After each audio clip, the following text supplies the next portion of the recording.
প্রশ্ন ১ ইসলামের ইতিহাসে প্রথম মুয়াজ্জিন কে ছিলেন? ক হজরত আবু বকর রাদিয়াল্লাহু তাআলা আনহু, খ হজরত বিলাল রাদিয়াল্লাহু তাআলা আনহু, গ হজরত ওমর রাদিয়াল্লাহু তাআলা আনহু। সঠিক উত্তরটা জানার আগে চ্যানেলকে ফলো করে দ্বীনি কাজের অংশীদার হন।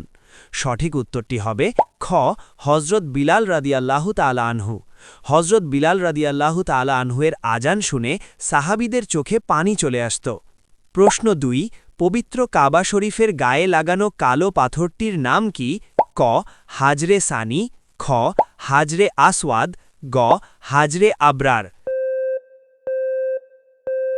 সঠিক উত্তরটি হবে খ হাজরে আসওয়াদ।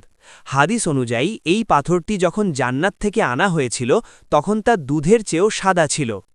আপনি যদি সত্যি ইসলামকে ভালোবাসেন তাহলে লাইক করে কমেন্টে লিখুন আই লাভ ইসলাম। প্রশ্ন ৩ পবিত্র কোরআনের সবচেয়ে দীর্ঘতম বা বড় সূরা কোনটি? ক সূরা আল ইমরান, খ সূরা আল মাইদা, গ সূরা আল বাকারা। উত্তরটি জানার আগে ভিডিওটি শেয়ার করুন। একটি ভালো কথা শেয়ার করাও সাদাকা।